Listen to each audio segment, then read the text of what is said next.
Gracias, Claudia, por estar con nosotros hoy.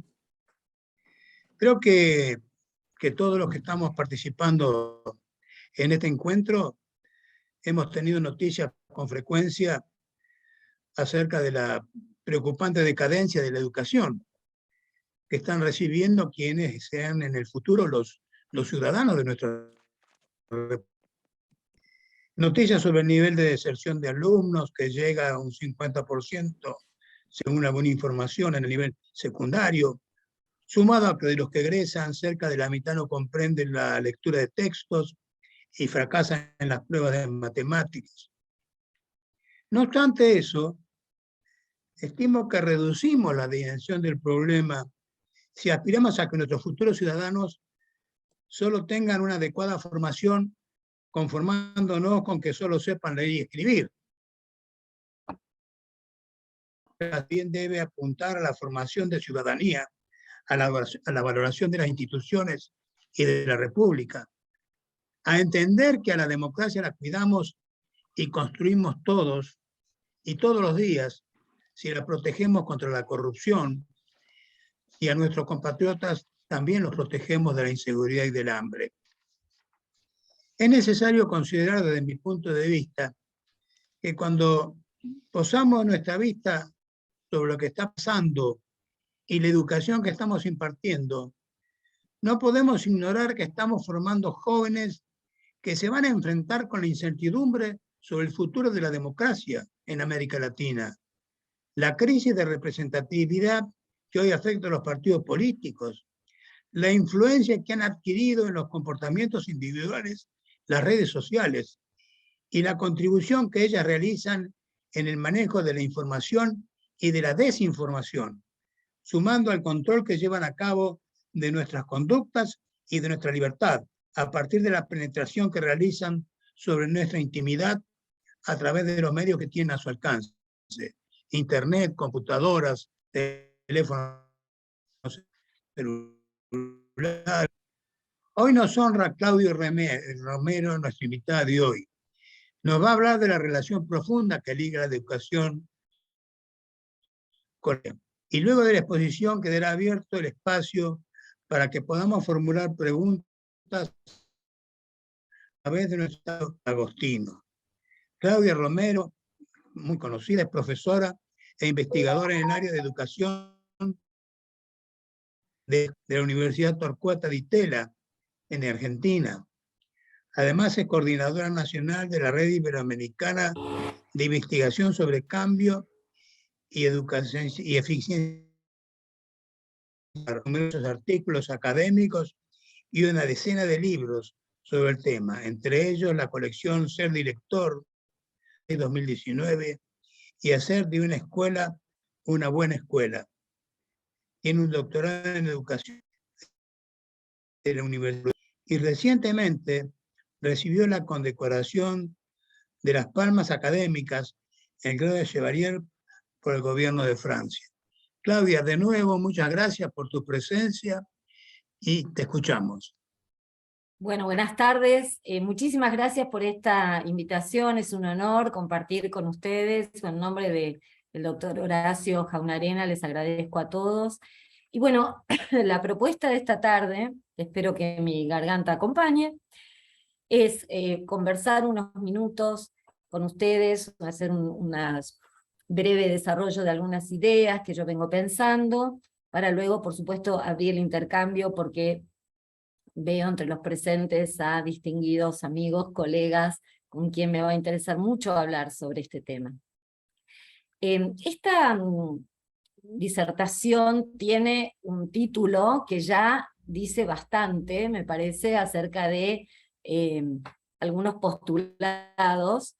El primero de ellos, el título dice Democracia y Educación, desafíos de una relación imprescindible. Estamos dando por descontado entonces en que entre democracia y educación existe una implicancia mutua, una necesidad mutua, y que son ambos imprescindibles para el otro. Parto de esa premisa y de ese acuerdo para empezar entonces a problematizar un poco esa relación, ¿no? Para comenzar quería recordar con ustedes una frase, una de las tantas, que pronuncia Sarmiento. Vamos a ir a nuestro sanjuanino heroico. En el discurso de Asunción como presidente de la Nación en 1868. Sarmiento dice en ese discurso lo siguiente: para que haya paz en la República Argentina, para que los montoneros no se levanten, para que no haya vagos, es necesario educar al pueblo en la verdadera democracia. Enseñarles a todos lo mismo, para que todos sean iguales. Para eso necesitamos que toda la República sea una escuela. Yo voy a partir de esta declaración, digamos, en la que Sarmiento en ese momento ya está planteando la necesidad de la educación común, que luego va a llevar a la ley 1420, que es la base sobre la cual la Argentina no solo construye un sistema educativo que va a ser ejemplo en el mundo, sino que además se construye como nación, ¿no? Digamos, el sueño de Sarmiento es la construcción de un país cuyos cimientos, podríamos decir, son las escuelas, es la educación. Que no es cualquier educación, es la educación del soberano, del demos. Pero Sarmiento, que no era un teórico, sino que era un apasionado defensor de las ideas, era un hombre de acción, era un político. Y Sarmiento iba a las cosas. Y así como, digamos, inspira con sus obras, bueno, la obra completa de Sarmiento tiene 52 tomos, así que tenemos mucho para leer de Sarmiento, pero digo, allí vamos a encontrar ideas, algunas realmente de vanguardia para ese momento, pero a mí me gusta pensar en el Sarmiento no solo de las grandes ideas, sino de los detalles. Y como digo, es un hombre de acción y le importa que las cosas ocurran, muy distinto a el relato, digamos, a lo que hoy llamaríamos el relato, ¿no? La narrativa o los anuncios de lo que la política dice que va a hacer. Sarmiento dice lo que va a hacer, pero además se ocupa de que eso se haga, y lo hace. Entonces, en un libro que es Educación Popular, que escribe en 1849, antes, por supuesto, de asumir, y que recoge sus experiencias por el mundo, experiencias que lo llevaron a investigar cómo estaba en Europa y Estados Unidos resolviendo el tema de la escolarización. Digo, en ese libro, Sarmiento diseña obsesivamente los detalles para que esas escuelas se creen y empiecen a funcionar. Pero detalles, les voy a leer algunos, ¿no? Sarmiento dice, en Educación Popular, las salas y los patios deben ser aseados y barridos todas las mañanas. Media hora antes de la llegada de los niños estarán las aulas limpias. O también dice en otro pasaje, cada día antes de llevar los niños a la escuela, los padres les lavarán las manos y la cara, los peinarán y cuidarán de que sus vestidos no estén rotos, descosidos ni desgarrados. ¿Por qué traigo esto? En primer lugar, porque siempre viene bien leer a Sarmiento, viene bien recordar esta idea de que la política no es mera declamación, no es consigna, o no debiera ser consigna, sino efectivamente una fuerza transformadora de la realidad.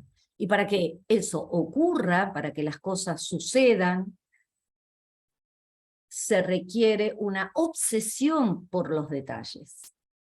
¿Sí? La realidad debe ser cambiada con una pasión obsesiva que, bueno, Sarmiento tenía. Ahora, aquel sistema educativo y esta historia de grandeza de la educación en la Argentina, bueno, ha quedado atrás. Las cosas han ido cambiando y la pregunta que podríamos hacernos ahora es, en relación a democracia y educación, ¿qué pasó en los últimos 40 años, digamos desde la recuperación democrática? ¿Cómo está esa relación, no? Por un lado, uno podría decir que la tendencia es que la sociedad avanza en la consolidación del sistema democrático, y esto a pesar de las enormes dificultades por las que en estos 40 años el país atraviesa en distintos aspectos económicos, sociales. Sin embargo, hay una convicción, un deseo, una visión, un sueño de sostener el sistema democrático, y hay reflejos, diría yo, para reaccionar ante situaciones, eventos, personas, discursos que puedan lesionar el sistema. Por supuesto que, como ustedes saben, la vida en democracia es compleja, es un trabajo, y no existe una democracia perfecta. De todas maneras, digo, reconozco este proceso de consolidación del sistema democrático con todas sus dificultades, pero también debemos reconocer que, como dice un colega mío, como escribe Carlos Gervasoni, Argentina se caracteriza por tener hoy un régimen híbrido con formas no democráticas a nivel subnacional. Cuando uno analiza los temas que estudia Carlos Gervasoni, como el federalismo, por ejemplo, uno observa regiones y provincias, acciones que van en contra del espíritu democrático. También, por supuesto, a pesar de esta consolidación del sistema democrático, percibimos una cultura política que transita por momentos la demagogia, ¿no? Que, como todos sabemos, es la versión digamos, deformada y pura de la democracia. Bien, dicho esto, y estoy siendo muy esquemática en un punto, pero si quieren después lo discutimos, me gusta pensar qué pasó entonces en estos últimos 40 años en el sistema educativo en la Argentina, acompañando este proceso de consolidación de la democracia. ¿Qué ocurrió en el sistema educativo? Yo elijo hablar en esta conferencia de educación restringiéndola a la educación que ocurre dentro del sistema educativo, o sea, de la educación formal, ¿no? De eso voy a hablar. Lo primero que uno debe decir es que en estos 40 años se produjo una democratización del acceso. Hay muchísimos más alumnos adentro del sistema educativo en todos los niveles, si bien no es absolutamente universal, sí que ha crecido y las escuelas han llegado y han recibido a muchos más alumnos, y esto está muy bien, y esto es un elemento muy positivo. También hubo transformaciones en el currículum y en las formas de la escuela, los sistemas de ingresos, los sistemas de relaciones. También allí uno podría decir que se ha democratizado y ha tenido mayor presencia el discurso democrático en el currículum, y también, digo, en el día a día de las escuelas. Al mismo tiempo, fue creciendo algunos fenómenos como la segmentación o fragmentación o segregación, que de un modo contradice el espíritu democrático en el que todos aprendan todo, incluso yo agregaría que lo hagan juntos. La escuela de Sarmiento, la escuela pública en la Argentina, tenía la tradición justamente de esa mezcla, de esa mixtura, y lo que vemos, sobre todo a partir de los años 60, es cómo se va produciendo este fenómeno de segregación, donde los diferentes se van separando, diferentes por nivel socioeconómico, cultural, y se van generando burbujas, palabra que desde la pandemia está bastante de moda, no solo en el sistema educativo, ¿no? Por supuesto. Y empezamos a estar más separados, conviviendo entre iguales. Este es un rasgo que se ha ido profundizando en los últimos 40 años. También, y para de algún modo remediar este proceso, o el proceso del fracaso escolar de muchos alumnos que no logran incluirse plenamente en las formas culturales que ofrece la escuela, se han puesto en marcha políticas compensatorias que no logran transformar la estructura y las dinámicas escolares, sino que de algún modo obedecen a un modelo compasivo, ¿no? Es decir, aquellos alumnos, estudiantes que pertenecen a sectores más empobrecidos, son vistos más, estoy generalizando, pero son vistos más como sujetos de caridad que sujetos de derechos, y se diseñan, a veces incluso ha habido políticas que diseñaban escuelas especiales para este tipo de alumnos, con lo cual la idea de inclusión tampoco se cumple, aunque haya políticas destinadas a la inclusión, porque parten de esta idea de que no es juntos cómo se debe transitar la escolarización, ¿no? Por eso digo, hay una mirada, esto lo trabaja Guillermina Tiramonti, sobre todo en su último libro, este modelo, digamos, compasivo más que estrictamente educativo sobre aquellos que tienen más necesidades. Esto, insisto, no es solamente en el sistema educativo, sino también uno podría pensar en cómo se tramita, por ejemplo, la inclusión en el mundo del trabajo, una inclusión que, bueno, hemos visto cómo en los últimos años lo que ha hecho es un simulacro de inclusión, porque el subsidio, digamos, o los planes, justamente lo que hacen es muchas veces marginar del trabajo formal. Bueno, es otro tema, pero que va en paralelo con el tema educativo, ¿no? Otro rasgo de estos últimos 40 años, como bien lo señalaba al principio el doctor Jaunarena, es una calidad educativa que retrocede, es decir, el país retrocede respecto de sí mismo, ¿no? Argentina tenía, medido por las pruebas, por ejemplo, las pruebas internacionales de calidad educativa, que son una medida posible, Argentina tenía a principios de los años 2000 un lugar de liderazgo en América Latina, mientras que en la actualidad se encuentra, según sea lengua o matemáticas, en un lugar octavo o noveno, y eso no es solo porque nosotros nos estancamos o retrocedemos, sino porque nuestros hermanos, países hermanos latinoamericanos, han ido mejorando, algo que el caso de Argentina claramente no logra hacer, ¿no? En este panorama, digo, a nivel país y muy global y muy rápido y muy general, interesa preguntarse cómo se piensa la democracia dentro de la escuela, es decir, qué concepciones de democracia existen en la escuela, porque el modo en cómo se definen los problemas o cómo se piensan o se perciben, también nos habla bastante sobre las soluciones posibles. Yo en este momento les quería comentar algunos resultados preliminares en una investigación internacional que se llama La democracia en las escuelas como fundamento de una educación para la justicia social, que está financiado por el Plan de Investigación y Desarrollo del Gobierno de España, y la llevamos adelante en 6 países, de 2 continentes, ¿no? De España, Reino Unido, Portugal, Chile, México y Argentina.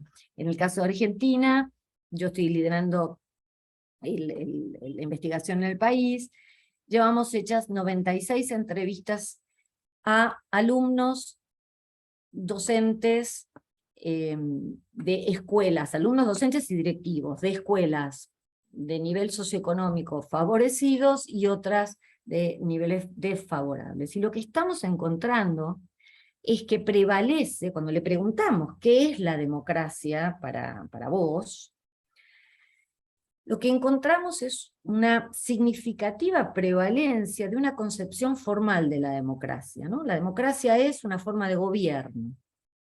La democracia es votar a nuestros representantes. Es una suerte de retórica de la democracia, y hemos también tenido, a diferencia, esto es algo que por ahora lo estamos analizando en cada país, hemos encontrado también algo que nos llama mucho la atención, que es la definición de la democracia en un sentido negativo. O sea, una forma de responder que tienen los entrevistados es, ante la pregunta ¿qué es la democracia para vos?, lo que nos dicen es, bueno, la democracia es justamente esto que acá no hay. O la democracia es esto que nos cuesta tanto construir, ¿no? Es como una definición en sentido crítico, en sentido negativo, por omisión, por ausencia. Y esto es algo, lo comento aquí como resultados preliminares, pero es un dato muy significativo, porque por ahora lo que estamos viendo es que coinciden en estas dos visiones tanto docentes como directivos, como alumnos, tanto de escuelas favorecidas como no favorecidas. O sea, atraviesa estas diferencias de roles y diferencias de niveles socioeconómicos esta visión sobre la democracia. Y en este punto me parece interesante centrarnos en lo que decía o cómo definía John Dewey a la democracia. John Dewey escribe, ustedes lo conocerán, por supuesto, es un filósofo y pedagogo pragmático estadounidense, y que es, digamos, el autor de uno de mis libros predilectos, que es justamente Democracia y Educación, hace más de 100 años. Dewey decía, una democracia es más que una forma de gobierno. Es primariamente un modo de vivir asociado, de experiencia comunicada conjuntamente. Dewey dice, la democracia es una experiencia de vida, es un modo de vivir, y la escuela es el ambiente propicio para aprender acerca de esa experiencia democrática. Por lo tanto, la escuela tiene que convertirse en un laboratorio de la vida democrática. Y es muy interesante todo el desarrollo de ese libro, en Democracia y Educación, y me parece que todavía enseña mucho ese libro, respecto de la construcción de ciudadanía, ¿no? Dewey allí mismo dice que una forma que han entendido las escuelas que debían hacer con la democracia o con la educación para la democracia era poner ese tema dentro de la formalidad del currículum, es decir, armar una materia que se llame educación democrática, por ejemplo, ¿no? Y entonces, programas donde se enseñe formalmente, diríamos, teóricamente, qué es la democracia, cómo es el diálogo, cómo se producen los consensos, qué implica la representación, etcétera, etcétera. Las leyes, la Constitución. Y no es que eso esté mal, por supuesto que no. Ahora, Dewey diría, no es a través de la formalidad curricular como aprendemos la vida en democracia. Porque tampoco es, y este dato también es interesante, arrojar a los alumnos a la acción directa, ¿no? Por ejemplo, algunas escuelas muy prestigiosas, incluso de la ciudad de Buenos Aires, algunas muy caracterizadas por eso, creen que formar para la democracia, o los alumnos o los padres incluso de estas escuelas creen que sus hijos están entrenándose en la vida ciudadana y democrática cuando, por ejemplo, salen y toman el colegio o salen y cortan las calles. Es decir, a través de una acción directa, de participación directa en la vida pública, sin mediar muchas veces, es justamente las formas de decisión, las formas democráticas que pondrían en cuestión estas, por ejemplo, irrupciones en la vida pública, a veces por motivos realmente mínimos. Y Dewey también critica esto, es decir, ni la formalidad curricular ni la acción directa son las vías ideales para la construcción de la ciudadanía. Dewey insiste entonces en que enseñar y aprender democracia en la escuela es generar dentro de la escuela misma un ambiente de vida democrático, donde tenga lugar el respeto, por ejemplo, entre los unos y los otros, donde se cultive el diálogo, pero no cualquier diálogo, el diálogo informado, el diálogo a partir de las evidencias, la argumentación de ideas, de propuestas. Y en este sentido, los aprendizajes fundamentales de la escuela, y ahí destaco a lengua o comprensión lectora, y matemáticas, que son, digamos, las reinas del currículum, estos aprendizajes fundamentales se constituyen en pilares de la educación democrática. Quiero decir, por ejemplo, enseñar lengua, que es enseñar a leer, a escribir, a hablar, es enseñar a leer el mundo, no es aprender un código simplemente, sino que es a través de ese proceso hacer inteligibles los procesos sociales, todo aquello que ocurre dentro y fuera de la escuela. Enseñar lengua y enseñar los otros lenguajes, hoy hablamos de otros lenguajes, los lenguajes digitales, el lenguaje artístico, son los modos en que en la escuela se transmiten estos instrumentos para comprender el mundo. En el caso de lengua, digamos, hay mucho desarrollo sobre esto, y el propio Emilio Tenti Fanfani, que está en esta reunión, muchas veces se ha referido al tema, como ser ciudadano justamente es poder hablar, poder leer, poder escribir acerca de la realidad, poder leer el diario, poder leer entre líneas aquello que dicen, lo que se dice en la esfera pública.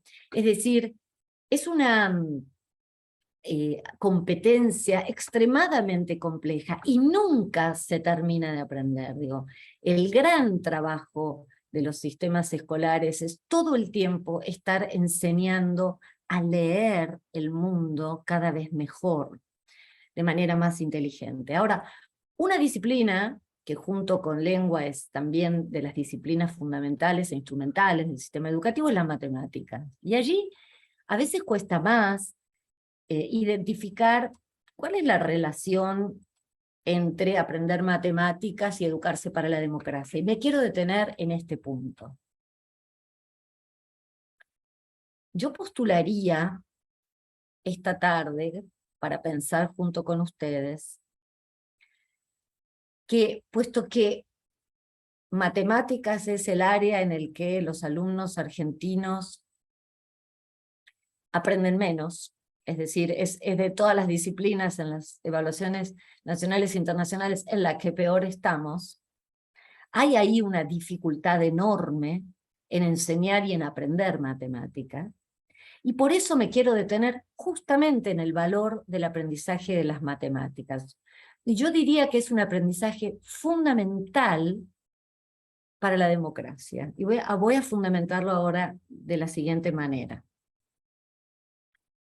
Desde luego, y todos acordamos en que las matemáticas son centrales para la transformación material del mundo, pero también para la construcción de una inteligencia más compleja y abstracta, y no en vano las matemáticas estuvieron presentes desde el comienzo mismo de la historia de la escolarización, ¿no? Digo, de los griegos estuvo muy claro que las matemáticas tenían un valor central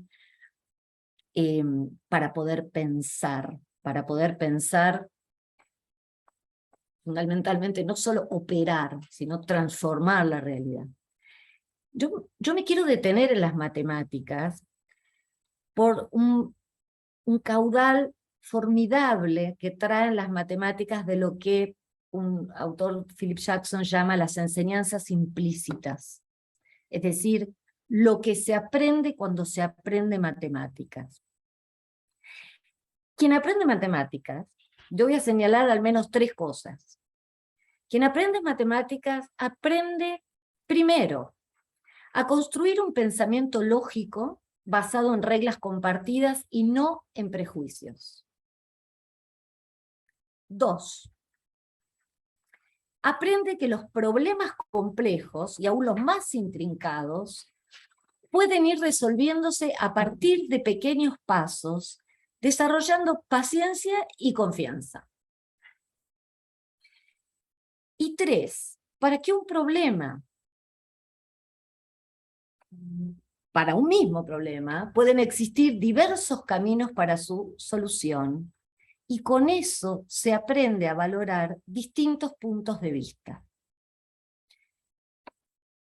Un colega mío de la Universidad de Itela, el matemático Ignacio Salduendo, suele decir que la matemática obliga a la honestidad, porque los números son lo que son, las cuentas dan lo que dan, y uno debe aceptar esa evidencia objetiva que traen los números.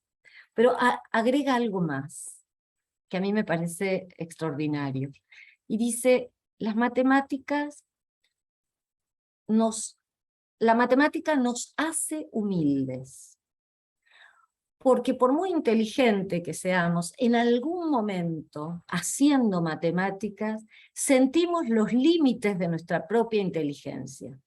Es decir, sentimos los límites de la comprensión y la necesidad del esfuerzo para seguir avanzando en matemáticas más avanzadas. Entonces, fíjense en esto que estoy planteando,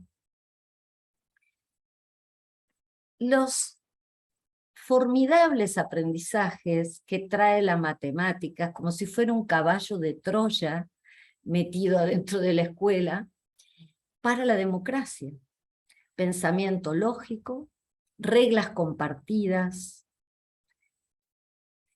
pensamiento lógico que va a sobreponerse a los prejuicios, desarrollar paciencia y confianza, poder descomponer metodológicamente problemas complejos, saber que hay caminos probados para la resolución de problemas complejos, y también valorar distintos puntos de vista para un mismo problema, desarrollar honestidad y humildad.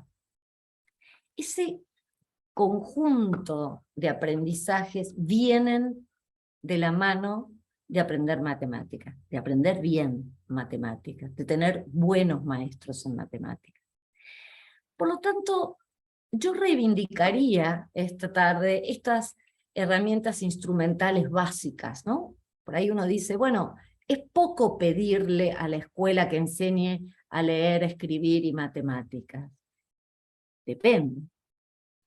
Si estamos hablando de esta matemática, de una matemática significativa, estamos enseñando todo esto cuando enseñamos matemáticas. Y volviendo a los detalles,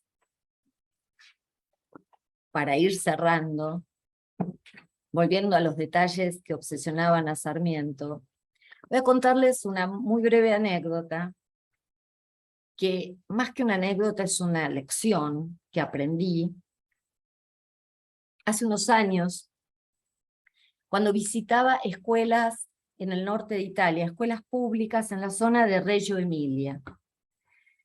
Como saben, esa es una zona, digamos, lo que ha sido llamar la Italia Roja, es una, digamos, una región que por lo pronto, claramente desde fines de la Segunda Guerra, viene desarrollando una visión de la educación en las escuelas públicas, y privadas también, pero digo, sobre todo en las escuelas públicas, que son la mayoría, una visión muy sofisticada, pero al mismo tiempo muy simple acerca de la educación, que también está obsesionada por los detalles. Y voy a contarles esta anécdota, este caso. Yo visitaba una de estas escuelas, concretamente es la escuela, se llamaba Ana Frank, en la ciudad de Reggio Emilia, y había llegado, junto con otros investigadores, cerca de la hora del almuerzo. Nuestras jornadas de trabajo, de estudio, eran observar a las escuelas que queríamos estudiar durante todo el día, y no hacer durante la observación ninguna participación ni ninguna pregunta, y hacia el final del día se hacían sesiones de análisis de lo que habíamos visto. Bueno, en este momento estábamos viendo cómo se preparaban para el almuerzo. Era una escuela de niños muy pequeños que va de 0 a 3 años. Son las escuelas de la primera infancia. Y lo que me sorprendió en primer lugar era que los mismos chicos ponían la mesa, ¿no? Iban a almorzar, y los niños muy pequeños en el comedor central. Las escuelas son escuelas pequeñas, pero bueno, comen todos juntos y ponen pequeñas mesas, digamos, en las que grupos de niños, de más o menos 8 niños, comen junto con sus maestros. Y los mismos niños muy pequeños iban poniendo la mesa, pusieron el mantel, pusieron unas flores en el centro de la mesa, flores cortadas en el jardín. La cocina de cada una de estas escuelas ocupa un lugar central. La arquitectura de estas escuelas, la cocina es el centro. Recuerden que estamos en Italia, ¿no? Comer no es solo comer, cocinar no es cocinar, es la cultura que está viva. Los niños participan también del menú, del diseño, saben lo que se va a cocinar, por qué van a comer esto, porque es primavera y es la época en que tal verdura o que tal fruta se da. En fin, desde muy temprana edad hay una problematización y una estudio de cada una de las acciones, ¿no? ¿Por qué comemos esto y no lo otro? En fin, voy a la anécdota puntual. Pasa frente a mí un niño muy pequeño, yo digo, tendría entre 2 y 3 años, y va poniendo la mesa y va llevando con sus manos, con mucho cuidado, un pequeño vaso de vidrio para poner sobre la mesa. Y veo que todos pasan con su vasito en las manos y lo va dejando sobre la mesa, y ponen los platos, que los platos son de loza, y ponen los cubiertos, que son de metal. Y como digo, bueno, transcurre el almuerzo y después vemos cómo seguía todo el día. Al final del día, en la conversación que teníamos con las pedagogas a cargo de estas escuelas, que son investigadoras también, yo hice una pregunta, un comentario, una pregunta, y dije que me había llamado muchísimo la atención, y que era algo que en mi país no ocurría, que niños tan pequeños llevaran en sus manos vasos de vidrios, ¿no? Que pusieran la mesa y usaran vasos de vidrio. Recuerdo perfectamente, la veo en este momento. Esta pedagoga italiana me mira muy fijamente y me pregunta, ¿de qué otra cosa es un vaso? Digamos, ¿de qué otro material podría ser un vaso? Como un desafío y casi diría una reprimenda, ¿no? ¿Cómo que esos vasos de vidrio? ¿De qué otra cosa puede ser un vaso de vidrio? Bueno, se imaginan que yo no podía contestarle nada. Todos ustedes tendrán en en mente la palabra que yo tenía para decir, pero no me animaba a decirla. Y entonces ella me dice, decilo, decí lo que estás pensando. Entonces yo digo, bueno, no sé, de plástico. Y entonces ella sonríe y dice, bueno, nosotros pensamos mucho acerca de eso y tomamos una decisión que es justamente quitar el plástico de los utensilios. Digamos, no debe haber utensilios de plástico, porque con eso estaríamos mintiéndoles acerca de la realidad. Ustedes dirán, bueno, es un poco extremista, pero fíjense esta explicación, para mí fue una lección increíble. Lo que ella me dijo fue, si nosotros entregáramos un vaso de plástico para almorzar cada día, les estaríamos enseñando a los niños, por ejemplo, que los vasos y las cosas no se rompen, que pueden caerse sin problema, y por lo tanto les estaríamos enseñando con eso, la enseñanza implícita de esto sería que no es necesario tener especial cuidado, porque nada se rompe, todo puede soportar caídas y golpes. Y me pregunta y me desafía, ¿cómo enseñarías de temprana edad acerca de la fragilidad del mundo?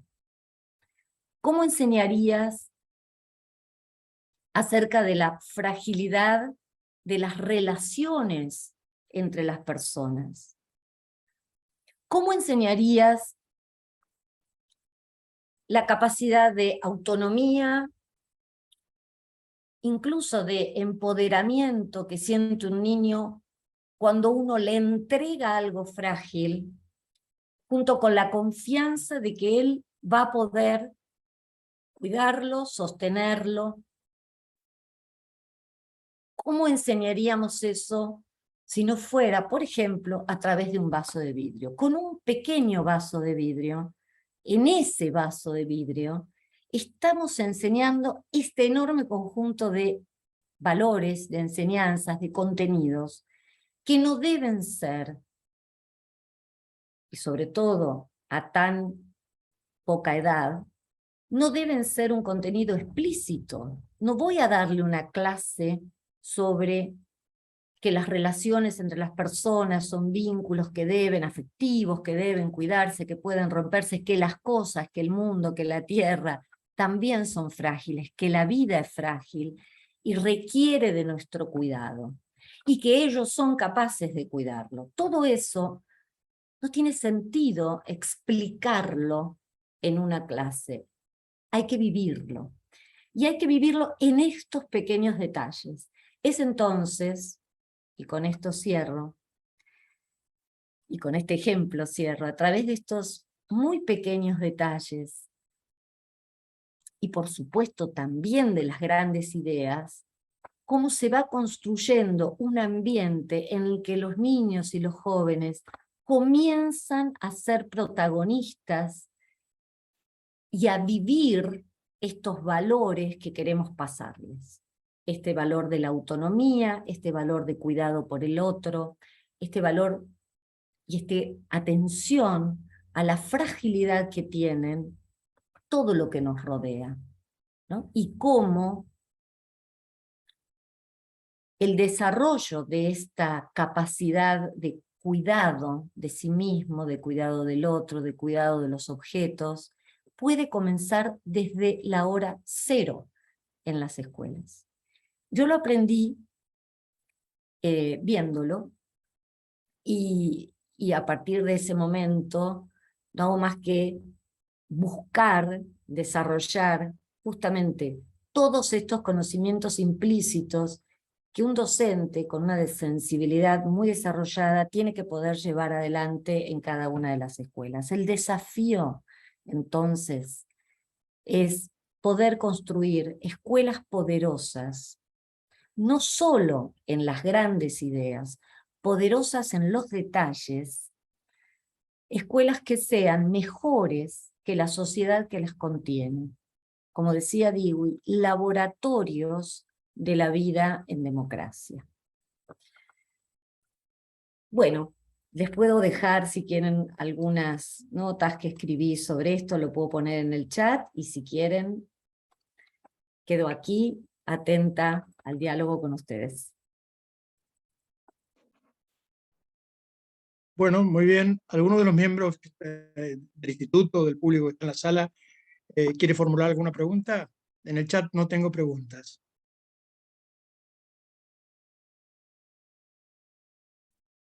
¿Algún comentario, por favor? Profesor Tenti, embajador Fernando Petrella, por favor. Active el micrófono, Fernando.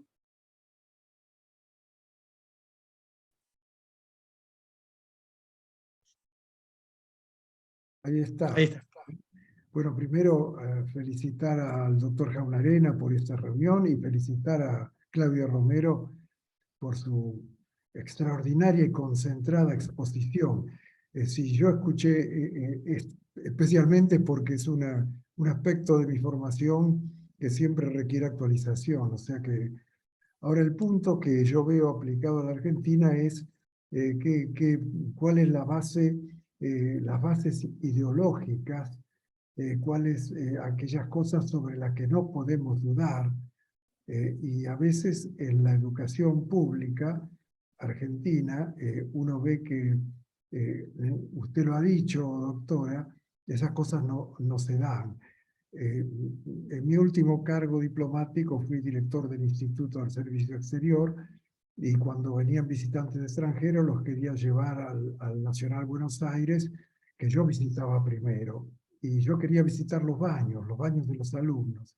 Y estaban en estado patético y era frecuente romper los baños. Entonces, hay una base que nosotros hemos abandonado, y viene eso en el lugar de los detalles de Sarmiento, que habla del profundo retroceso y de lo importante que sería que esta charla que usted da la podamos reproducir en todos los niveles, no solo en los altos niveles académicos, como es este escenario donde usted ha hablado.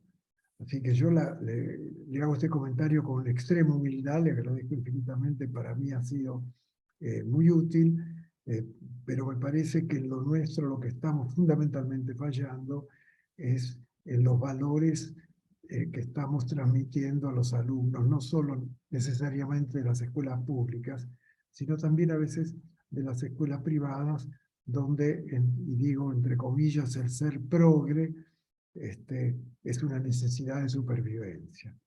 Así que muchísimas gracias, Horacio y doctora Romero. Realmente para mí ha sido una novedad extremadamente útil escucharla. Muchas gracias.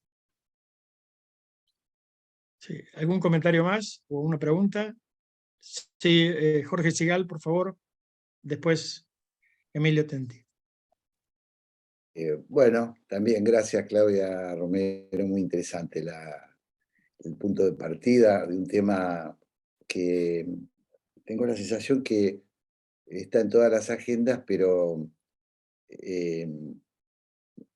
muy pocas veces es tomado realmente en serio por las políticas públicas. Y a veces tengo la sensación, lo confieso, que hablamos de la educación como una forma de exorcizar el presente. ¿Sí? Detestamos tanto el presente que pensamos que con la educación es un lugar donde podemos depositar el futuro. Y a la vez eso nos lleva, tengo yo la impresión, ¿no? Nos lleva a la poca probabilidad de evaluar lo que estamos haciendo, porque será evaluado por las futuras generaciones, es decir, cómo crezcan nuestros hijos será motivo de análisis antropológico en un futuro. Digo esto un poquito exagerando, me parece un poquito excesivo, pero porque realmente si uno le pregunta a un político cuál es una de las principales tareas a resolver en el país, seguramente contestará la educación. Si no es primero, será segundo. Y sin embargo, es un tema que no podemos con el que no podemos avanzar demasiado, ¿no?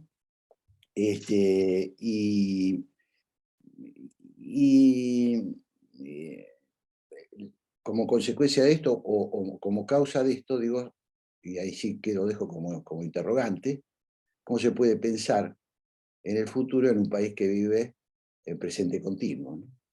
En un país que vive desgarrándose por un presente continuo? Bueno, porque creo que encierra algo de angustiante el tema educativo en las conversaciones públicas. Encierra algo de angustiante, es algo que nos desespera y a la vez nos condena a la impotencia. Pero bueno, no sé si es un gran aporte, pero es un gran dolor.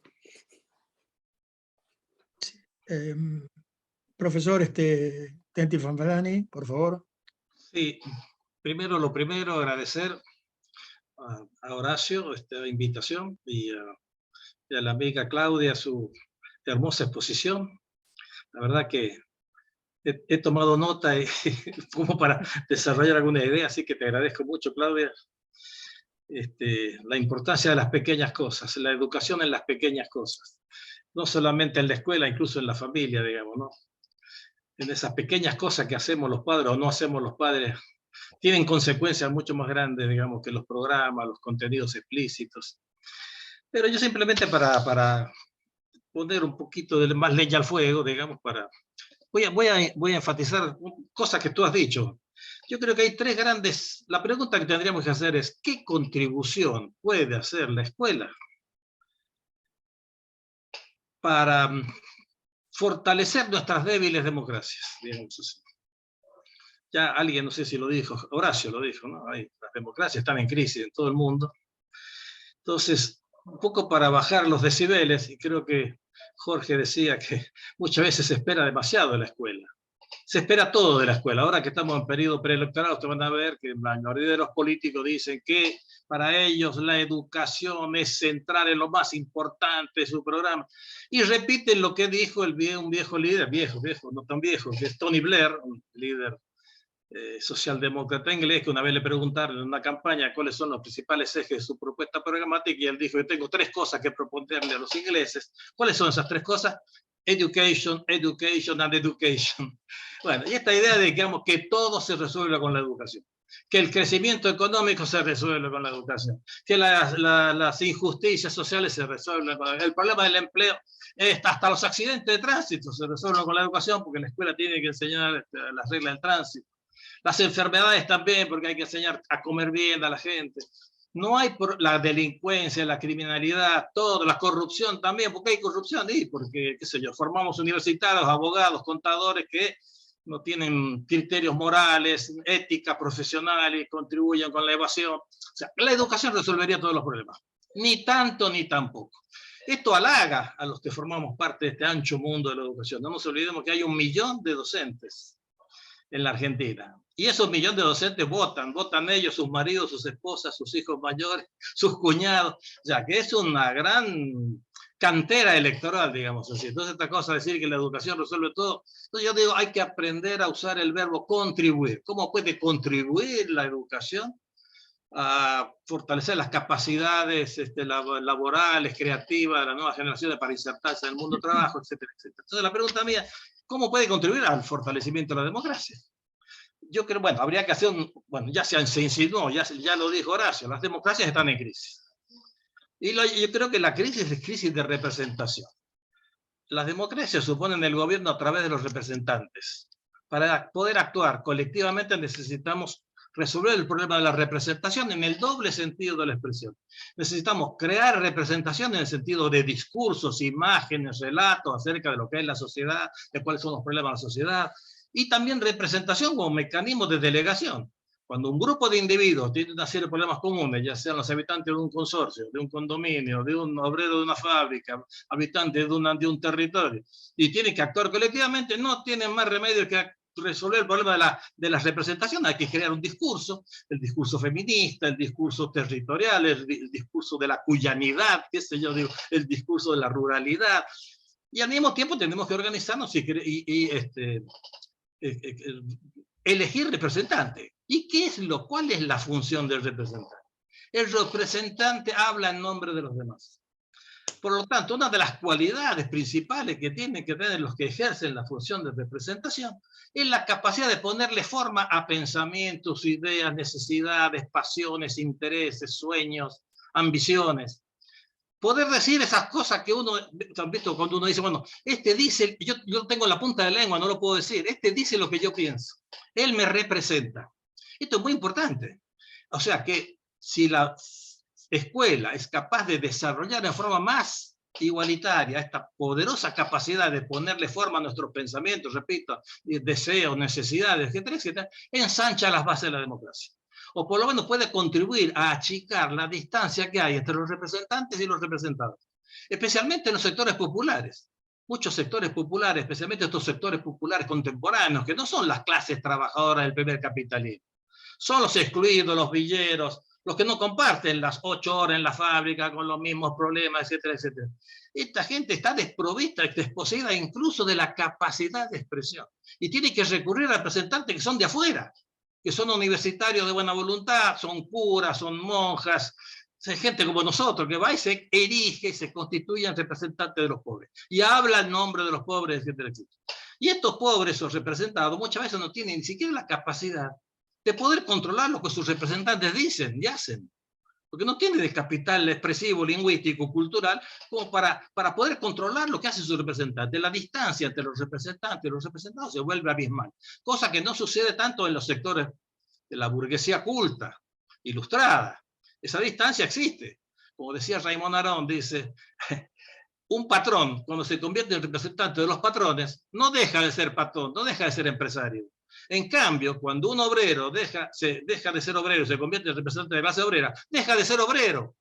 Por lo general, nuestros representantes sindicales hace mucho que han dejado la bandeja de gastronómico o el camión de camionero. No vuelven mal el camión, no vuelven, o sea, dejan de ser obrero. Y esa dejar de ser obrero aumenta esa distancia y por lo tanto aumenta la probabilidad de la malversación de confianza. Por eso este tema de la lengua, que no es saber leer, escribir y contar, como era en la primera etapa del capitalismo, sino que es ponerle forma a nuestros deseos, a nuestras demandas, o capacidad de leer el mundo, como decía Claudia, que parece mucho más amplio, leer en el sentido mucho más amplio de la expresión. Expresarse así, con la palabra oral, con la escritura, con el cuerpo, con la pintura, con el arte. Todas las formas de expresión tendrían que formar parte de una especie de gran objetivo que va mucho más allá de la clase de lengua, ortografía, literatura.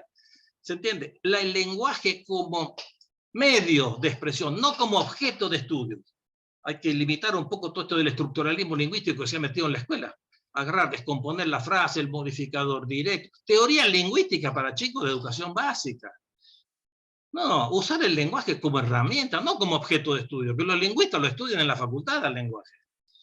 Y me parece importante que haya gente en la sociedad que estudie la lengua, su historia, sus evoluciones, sus transformaciones. Para eso hay teorías lingüísticas extraordinarias. Pero que no nos transfieran su relación, los queridos profesores de lengua y profesores de lengua, que no nos transfieran al común de los mortales la relación que ellos tienen con la lengua. Para ellos la lengua es un objeto de estudio. Para nosotros, para abogados, sociólogos, economistas, ingenieros, panaderos, almaceneros, el lenguaje es un medio es una forma de hacer cosas. Y esto es muy importante porque el lenguaje es poder. Este poder sí lo puede desarrollar la escuela, porque se hacen cosas con palabras. Se puede curar, se puede causar daño. A veces duele más una palabra que una cachetada. A veces yo envidio esos periodistas que tienen la lengua, ¿cómo se dice? Lengua muy aguda, ¿no? Son capaces de causar dolor con la palabra.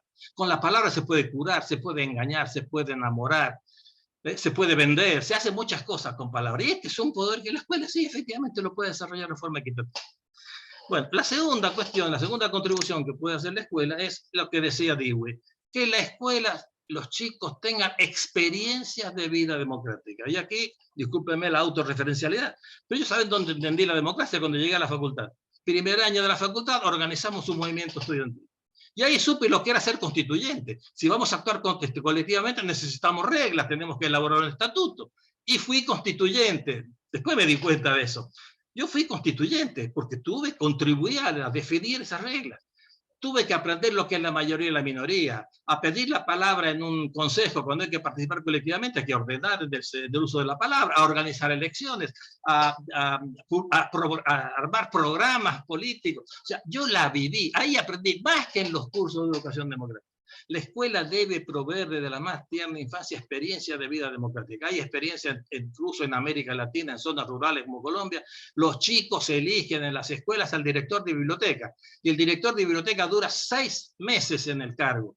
Y la elección de chicos que se candidatean y proponen al resto de los compañeros qué es lo que va a hacer con la biblioteca, cómo la va a mejorar, cómo la va a ampliar. O sea, y hay todo un mecanismo de control luego. En fin, hay muchas formas entonces de que los chicos en la escuela tengan esta experiencia de convivencia democrática, que con todas las ventajas que tiene, el de respeto a la diversidad, lo que decía Claudia, el reconocer el valor que tiene la opinión de los demás, el convivir con la diversidad, valorar la diversidad, etcétera, etcétera. Y por último, la tercera, que es lo que normalmente ponemos primero, en la tradición escolar argentina por lo menos, es la teoría de la democracia. Yo cuando estudié en el secundario nos daban instrucción democrática. Definiciones de democracia. La definición son según Aristóteles. La democracia, las tipologías de la democracia directa, indirecta, la democracia de los suizos. Definiciones, conceptos. Esto yo creo que viene en tercer lugar. Obviamente que necesitamos desarrollar la capacidad reflexiva de los ciudadanos. Entonces es importante que venga la historia de la democracia, los tipos de democracia, las dificultades, cuáles son las condiciones sociales de la democracia, política, histórica, filosófica, todo lo que llamamos vulgarmente teoría, que son herramientas para pensar de forma mucho más compleja. Entonces yo creo que estos serían los tres ejes fundamentales. El desarrollo de las competencias expresivas, el desarrollo de experiencias de vida democrática, y por último, integrado por último, pero no quiere decir que no es menos importante, todo el arsenal conceptual que tenemos en Occidente para pensar la democracia. Bueno, ¿algún comentario más, una pregunta? ¿Usted, profesora Romero, quiere hacer algún comentario final? Sí, claro, por supuesto. Bueno, gracias a la participación bueno, Emilio, coincidimos, como ya lo había previsto al comienzo. Me quedo, Jorge dice algo que es muy, me di cuenta que es compartido. Jorge dice el presente angustia, el presente ¿no? de reconocer los problemas de la educación y los problemas sociales y asignarlos. Bueno, Sarmiento también decía, ¿no? Todos los problemas son problemas de educación. Y eso, como dice Emilio, a los educadores nos parece muy bien, pero sabemos que no es así. Quiero decir, eso tranquiliza mucho las conciencias, total, la educación falta. Los que trabajamos en educación, en realidad deberíamos estar permanentemente pensando por lo menos 25 años adelante. O sea, ¿por qué? Porque la Argentina de 2050 ya existe, ya está.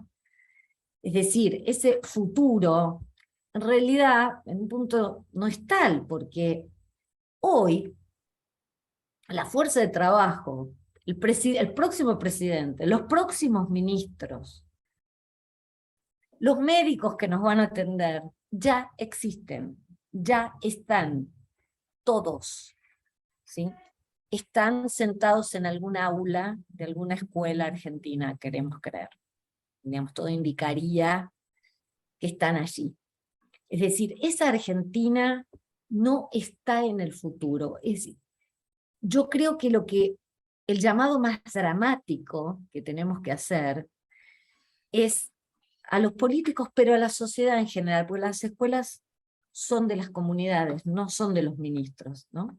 Entonces, es la comunidad la que tiene que saber que la Argentina de los próximos 30 años, 25, 30 años, ya existe y está sentada en un aula. Y de la experiencia democrática que tenga en la escuela depende en buena medida la salud de la democracia. Por eso el futuro para un educador es hoy. Es hoy. A mí, personalmente, no es algo que me produzca abatimiento, sino todo lo contrario. Es decir, todo el tiempo trabajo formando a gente que va a trabajar en políticas educativas, los enfrento y les digo, ¿qué vas a hacer cuando seas ministro? ¿No? Todo el tiempo les estoy poniendo la decisión hoy. ¿Cómo hoy vas a resolver los problemas, los desafíos a futuro? Hoy tenés sentado, como insisto, al presidente, a los ministros, a los senadores, a los diputados, están en las aulas. ¿Qué vamos a hacer con ellos? Y me pareció muy bueno lo que traía Fernando Petrella, de que este no es solo un problema, el problema educativo, no es solo un problema urgente en las escuelas públicas o en los actores más desfavorables. Ahí hay un tipo de problemas, pero también hay una enorme segmentación y un empobrecimiento muy grande en las escuelas de élite. Porque en esas burbujas también es muy difícil. Quienes no están expuestos a la pobreza y a la otra cara de la Argentina no pueden conocerla. Es decir, alumnos que van, y yo trabajo en una de estas universidades, alumnos que van a universidades de élite, por ejemplo, nos generan a los docentes un doble desafío, porque nosotros sabemos que ellos tienen más chances de llegar a ser dirigentes, pero sabemos que desconocen buena parte de la realidad. Entonces, ¿cómo desarrollar esa sensibilidad frente a problemas que desconocen y que probablemente estén en sus manos resolverlos?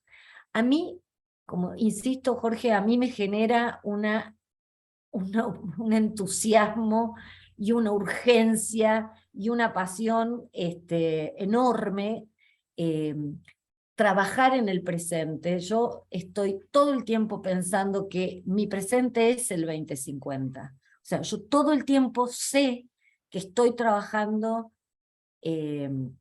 para la próxima generación. Eso a los educadores para nosotros debiera ser algo absolutamente habitual. Nuestra tarea es esa, nuestro trabajo es ese. Yo creo que hay un déficit importantísimo que tiene que ver con la condición docente, lo llamaba Emilio, que es quiénes son nuestros docentes, cuánto hemos invertido en ellos, cómo hemos desarrollado su sensibilidad, qué incentivos tiene un docente hoy para hacer las cosas bien, cómo son las políticas de reconocimiento y de acompañamiento para que los docentes sean mejores. Ahí hay un enorme déficit.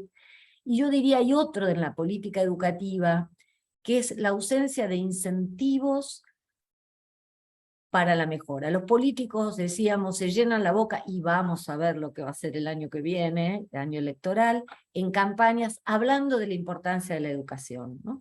Pero poco ocupados en los detalles. Por eso volvía yo con Sarmiento. La pregunta es, ¿por qué le convendría hoy a un gobernador de provincias, por ejemplo, ponerse a lidiar con los problemas de la educación? ¿Qué incentivos tiene para arriesgar su capital político? ¿Qué gana mejorando la educación? Sobre todo cuando no hay una demanda en muchas provincias, sobre todo no hay ninguna demanda de mejora en la educación, ¿no? Creo que en la Argentina deberíamos poder, para los próximos años, puesto que ha habido un cierto movimiento social en la pandemia de padres y madres, una cierta concepción y revalorización de la importancia de la educación y de las escuelas abiertas, que no sé por cuánto tiempo se podrá sostener, digo, puesto que está ese fenómeno nuevo, podríamos decir una cierta preocupación y movilización, que las hubo para que las escuelas se reabran, puesto que está eso, los políticos deberíamos poder generar, dentro de las políticas públicas, incentivos claros, o si quieren, remover los desincentivos para la mejora de las escuelas. Repito, a ver, deberíamos ver en las políticas públicas cómo hacemos para que a un gobernador le convenga mejorar la educación de su provincia. A un director de escuela le convenga retener a los alumnos y que sus alumnos aprendan más. Le convenga en el mejor sentido de la palabra, ¿no? Es decir, que encuentre algún tipo de reconocimiento, de recompensa al esfuerzo que implica obtener mejores resultados. Que a un docente, ustedes saben que en la Argentina un docente es muy bueno, trabaja mucho, va todos los días a trabajar, sus alumnos aprenden mucho, y otro cuyos alumnos no aprenden, aprenden poco, van menos días, es exactamente lo mismo. Ese docente va a cobrar a fin de mes lo mismo. Es decir, no hay ningún sistema que permita reconocer las mejoras y los esfuerzos, e incluso desincentivar prácticas que pueden ser nocivas para la calidad educativa. Entonces, en la medida en que no se puedan ir generando estos, a ver, voy a decir una palabra que para los economistas es algo habitual, pero en la educación y ciertos sectores progres de la educación genera malestar, pero la palabra es incentivos, lamento, o búsquenle el seudónimo que quieran. En la medida en que las personas no tengan motivos, motivaciones para generar una mejor educación, esto no se resuelve, ¿no? Ahora, otros países han podido generar sistemas de incentivos, sistemas de reconocimiento, de recompensas por escuelas, por docentes, por gobiernos subnacionales. Entonces, si otros pudieron hacerlo, nosotros también podríamos hacerlos.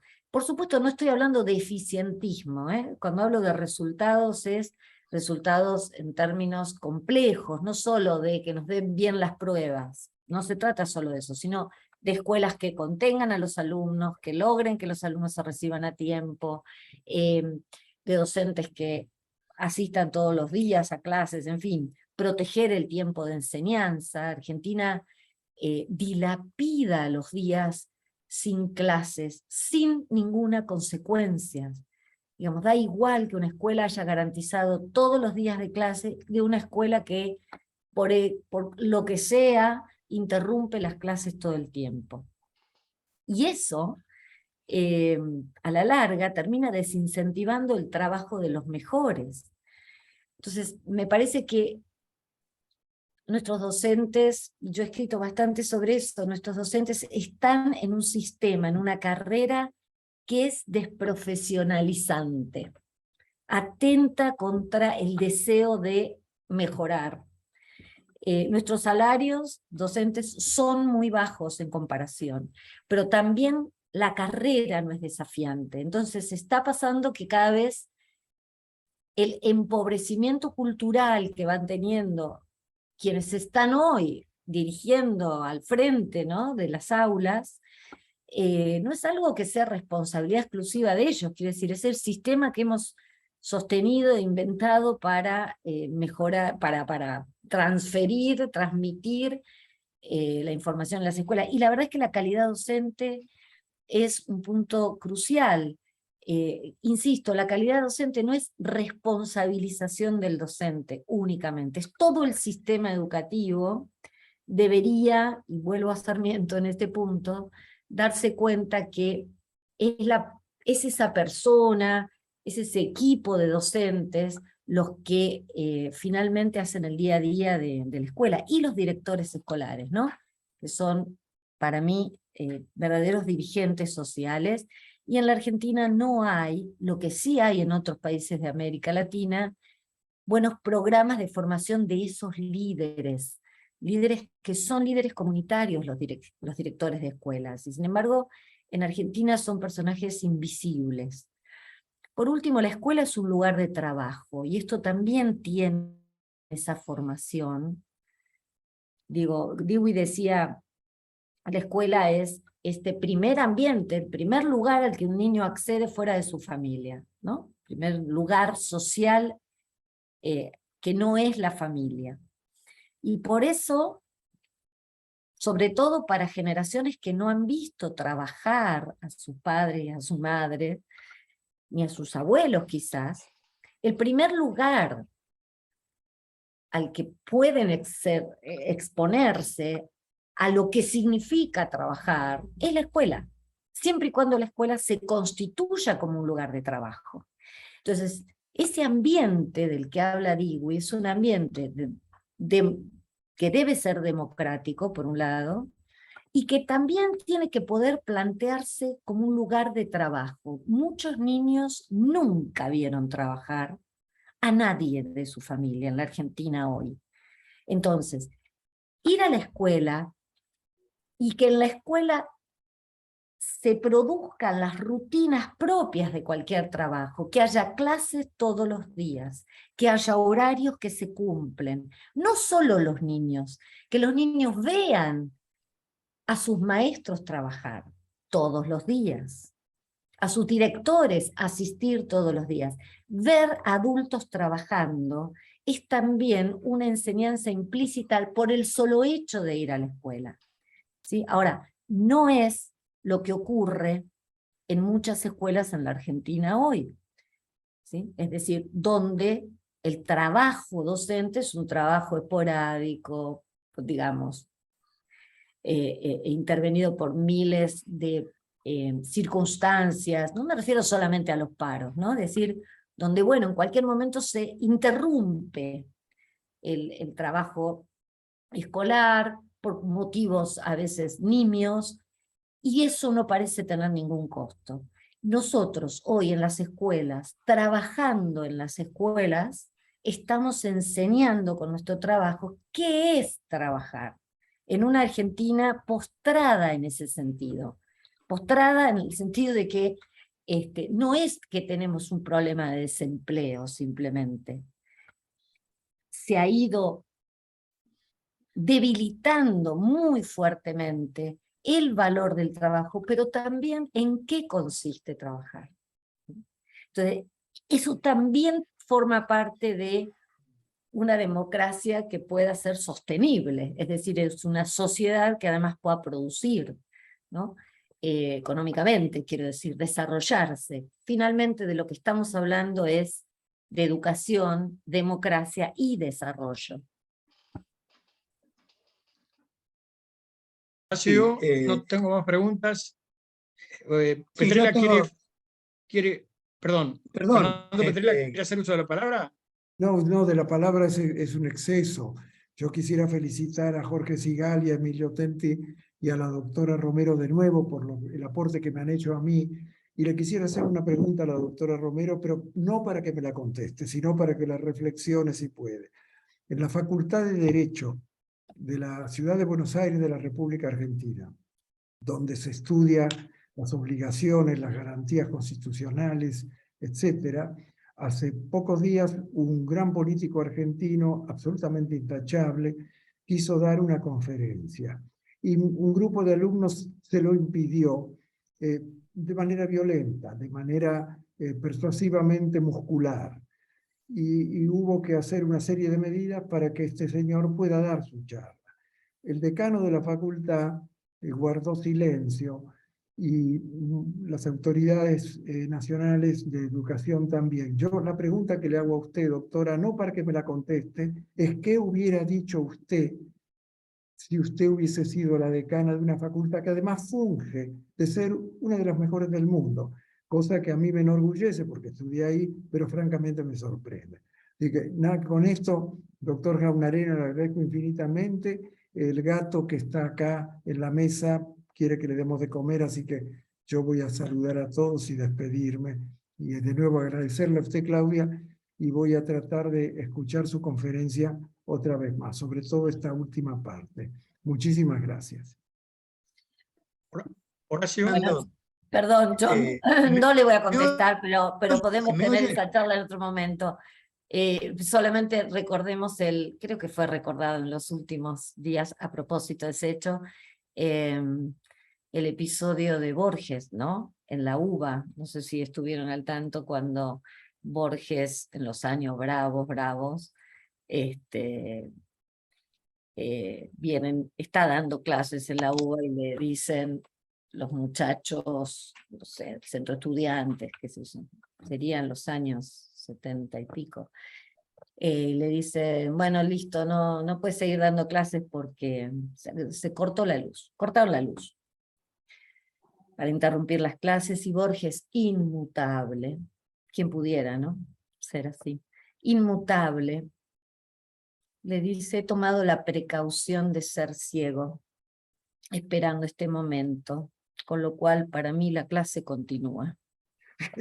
Y siguió. Quiero decir, con esos maestros, digo, a mí me parece que frente a eso hay algo que tenemos los educadores y deberíamos cultivar más. ¿Qué es una obstinación? O sea, ¿qué es una persistencia? ¿No? Que es decir, yo voy a estar acá. Adelante, la clase sigue. La clase es sagrada. Eso también deberíamos, digamos, reconfirmarlo, pero sin duda, ese hecho y otros hechos que pasan, que no son nuevos en la historia, por supuesto, pero son verdaderos casos en los que deberíamos generar estas preguntas. ¿Qué hubieras hecho vos? ¿No? Ahí. Y tenemos buenos maestros para sacar adelante esa respuesta. Yo creo que sí, tenemos buenos maestros para buenas respuestas. Horacio. No Horacio, sé si me escuchan. Horacio, tenemos, ¿Me escuchan? no puede cerrar usted, por favor. A ver, A ver si ahí me sí, ahí lo escuchan. escuchamos. Ahí lo escuchamos, Horacio. Sí, no, una pequeña acusación para Claudia. Me viene a la memoria una estadística de una persona conocida que me decía que en una escuela pública de la provincia de Buenos Aires, el 30% de los alumnos provienen de, es decir, que la cultura del trabajo no aparece. Y otra cosa que te queda, Claudia, por lo menos preocupación, es si podemos llegar a formar a nuestros futuros ciudadanos frente a lo que yo creo que van a producir las redes sociales, Google, Amazon, Apple, IBM, como Baidu, Alibaba, Tencent, sobre la conducta y sobre la influencia. ¿Cómo podemos hacer para defender a nuestros de lo que van a hacer, de la información y la desinformación es la que están irrumpiendo? Esa es otra cosa.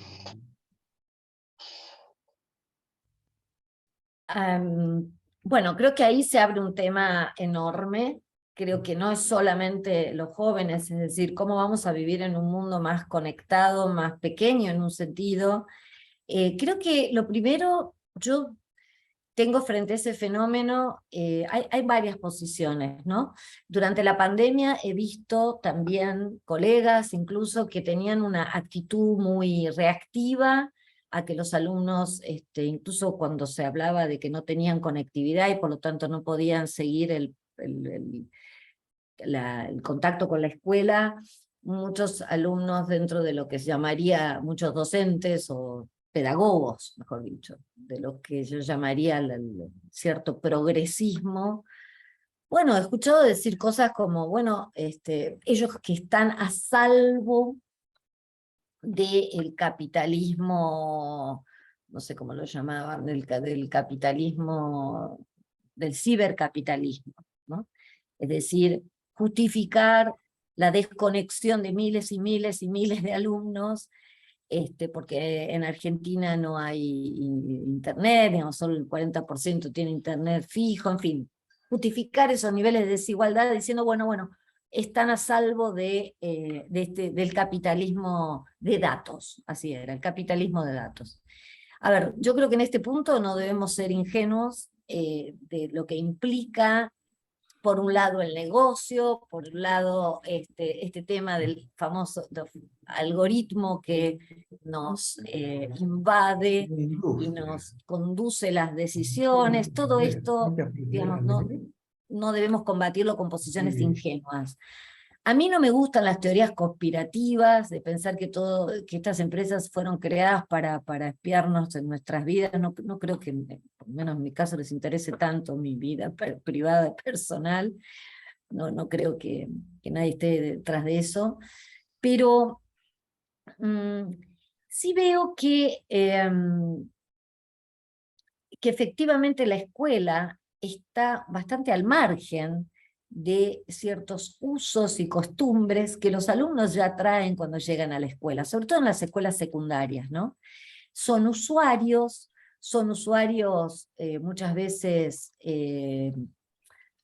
banales de las redes y de las tecnologías. Es cierto que la distancia entre ser un usuario y un productor de contenidos hoy cada vez también se va achicando, porque los chicos generan, por ejemplo, el famoso TikTok, se sienten productores, protagonistas, haciendo esos minutos, haciendo cualquier pavada, yo digo, sé, bailando, y de pronto esto me hace existir.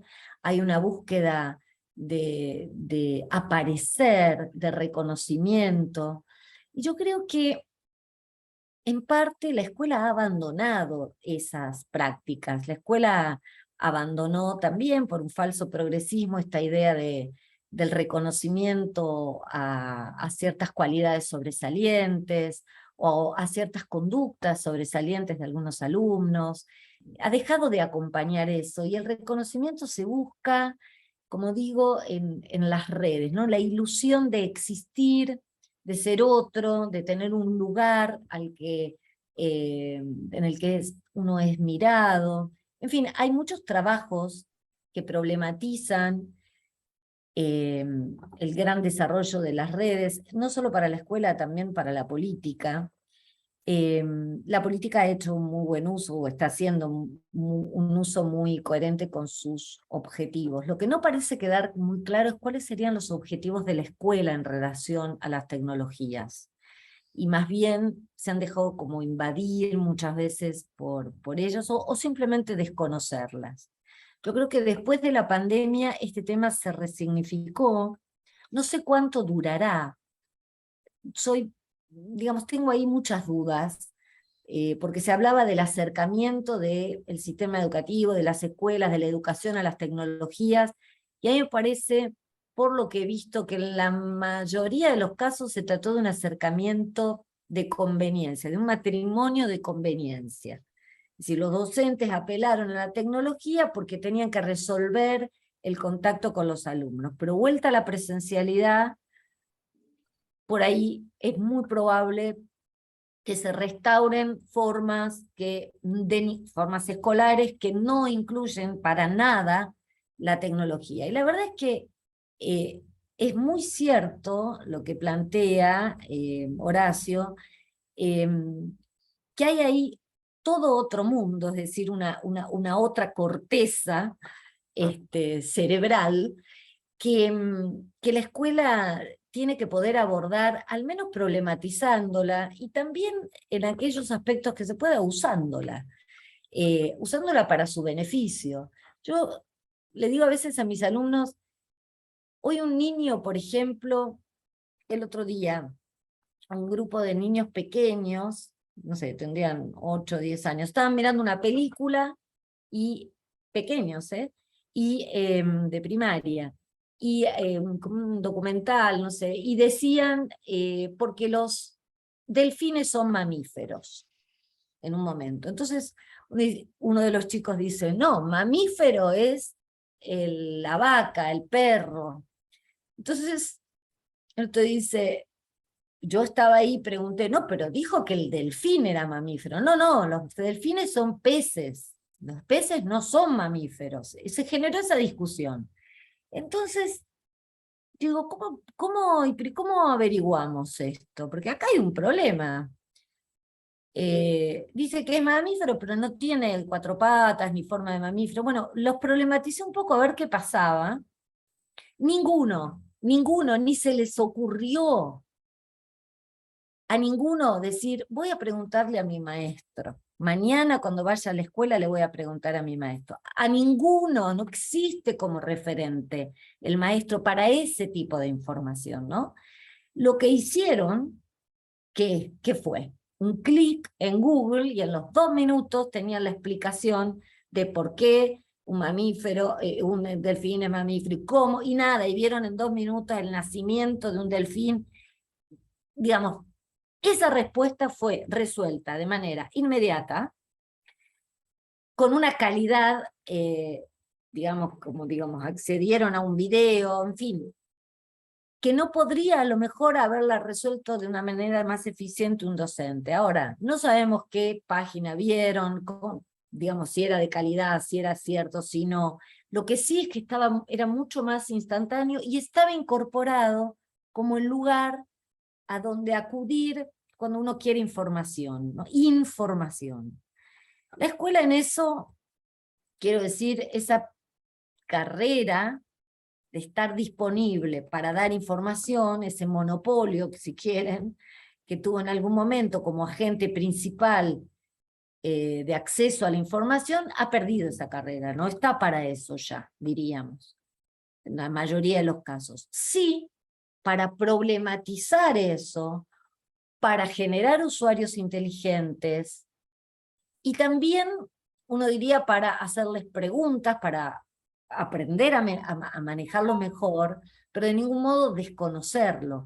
La escuela entonces ya se corre del lugar de mera informante, o dar información, para ser el lugar de la construcción de conocimiento. La construcción de conocimiento requiere una actividad de parte del que aprende, ¿no? Y esto es algo también que eso sí es dramático para los educadores. Enseñar no es lo mismo que aprender. Uno puede enseñar, pero el trabajo de aprender lo tiene que hacer el otro, lo tiene que hacer el que aprende. Es decir, y no, ese trabajo es al que hay que invitar, al que hay que estimular. Porque uno puede ser un docente abnegado, pero puede tener enfrente alumnos que no hagan ese esfuerzo por aprender. Y ahí es, en muchos casos, ese deseo de aprender, porque finalmente es un deseo, es el deseo que hay que, en muchos casos, ayudar a encontrar, sobre todo en adolescentes que están agobiados, deprimidos. Yo los veo tristes también, muchos adolescentes están muy tristes porque empiezan a darse cuenta que bueno, que el futuro que les estamos construyendo, o sea, el país que les estamos construyendo, no es muy promisorio. Y en cuanto empiezan a darse cuenta de esto, bueno, sus vidas cobran otro sentido, ¿no? Así que me parece que esto llevaría a toda otra conversación, pero sin duda hay ahí un elemento que es redes sociales, tecnologías de la comunicación y de la información sobre el que hay que dialogar. Horacio, el cierre, Muy por bien. favor. Nada más preguntas. El cierre. No te escucho. El cierre, haga usted el cierre. Me Perfecto. parece- Bueno, hacemos muchísimo. Realmente ha sido interesantísimo todo lo que hemos escuchado y muchas cosas digamos, nos desafían para ver qué ciudadanos vamos a formar o vamos a tener dentro de unos años. También Emilio, que estuvo participando, le agradezco mucho, a Jorge, a todos. Todo lo que hoy pasó va a estar en la web de la academia, así que podemos llegar a ella y volver a Claudia, vamos a seguir en contacto. Muchas gracias y muchas gracias a todos los que han participado hoy en esta noche. Bueno, muchas gracias. Buenas tardes. Buenas tardes. Hasta luego.